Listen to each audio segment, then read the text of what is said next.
Last week, napanood ninyo guys ang naging biyahe namin sa Samar. Yung Everest natin, matindi ang mga pinagdaanan, ulan, araw, usok, putik, alikabok at syempre dahil sa Samar kami nagpunta, tabing dagat yon. At ngayong nakabalik na tayo sa Maynila, syempre dapat naman bigyan natin ng medyo maganda-gandang reward si Everest. Marami tayong gagawin sa kanya. So dito, inuna ko na syempre yung pinakamahalaga. Nag-change oil na rin ako. Kahit kaka-change oil ko lang yan, change oil ko na rin yan gamit ang Repsol Elite Dexos 2. ASEA 3 compatible na yan mga boss. Napakaganda niyan para sa mga diesel engines.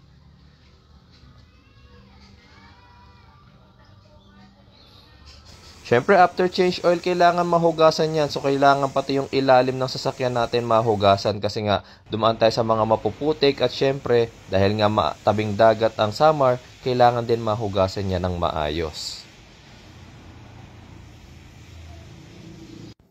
Ayan, makikita nyo, lumalabas na ulit yung dating ganda ng ating Everest. Nakatanggal na rin natin yung napakakapal na alikabok at dumi niya, diba? Very refreshing na ngayon si Everest natin. Pero syempre hindi pa dyan nagtatapos. Yung interior guys, gamit naman ng Aeropack leather protectant. Tignan nyo, ang ganda nitong gamitin sa mga leather nating upuan.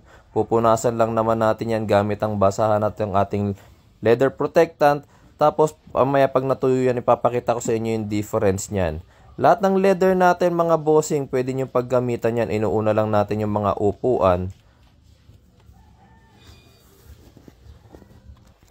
Kalahati lang muna ng sandalan ang nilagyan ko ng leather protectant para makita ninyo yung difference. Pero mamaya mas makikita nyo yun kapag natuyo na. So syempre hindi lang sa sandalan tayo maglalagay, pati yung mismong upuan natin. Lahat ng leather seat natin maganda malagyan yan mga bossing para hindi madaling mag-age or mag-old looking yung ating mga leather seats.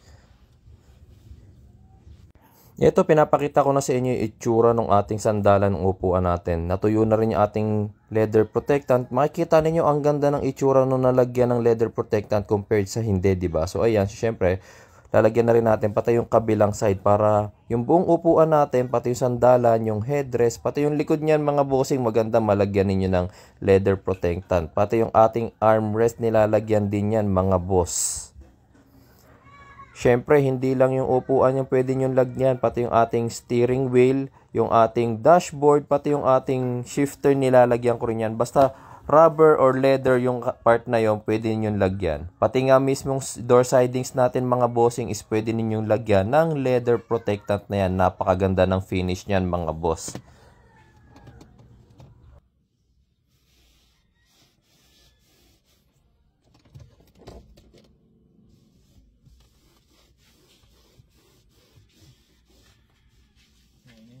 Konting snap video lang.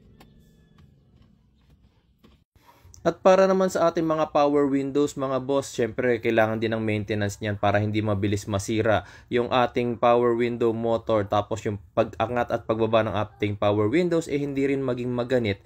Ginagamitan ko naman yan mga bossing ng Aeropack silicone spray. Napakadali lang naman i-apply niyan mga boss. Kailangan nyo lang i-shake maigi yung bote. Tapos i-spray nyo na sa mga rubber seals, mga weather strip. At yan nga mga bossing sa ating power windows para maging maganda lagi yung kanyang performance. Yan, spray lang. Bawat bintana guys, ganyan lang ang gagawin nyo. Hindi nyo kailangan lagyan yung mismong salamin. Yung mismong rubber seals niya lang ang kailangan nating malagyan.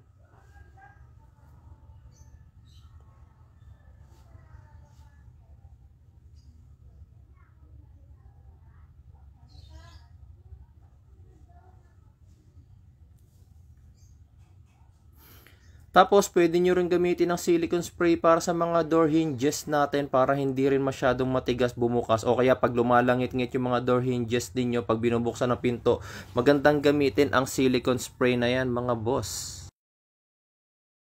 Dito naman sa loob, parang maging mabango, syempre Aeropack Aircon Fresh. Ang kailangan nyo lang gawin, paanda rin yung makina, buksan ang ating aircon, i-on ang recirculation at syempre naka-maximum dapat yung ating aircon.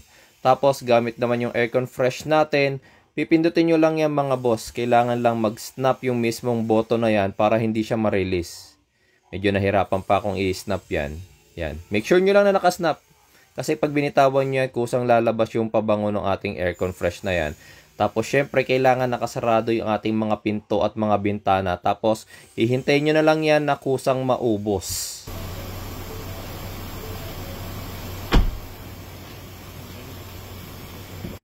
Lastly guys, dito naman sa ating step board para mapaganda at maging mukha siyang bago lagi. Ginagamit ko rin dyan mga bossing yung ating Aeropack leather protectant. Yes, kahit plastic part yan, pwede ninyong gamitin yung leather protectant natin. Tignan nyo ha, kalahati lang muna yung lalagyan ko. Tapos makikita nyo napakaganda ng kanyang difference. Tignan nyo yung kalahati, sobrang ganda na niya. Tapos yung kalahati yung kailangan pa nating malagyan, diba? Kahit matuyo yan mga bossing, ganyan talaga ang itsura niyan, maitim na maitim. So magmumukha talagang brand new yung ating mga step board.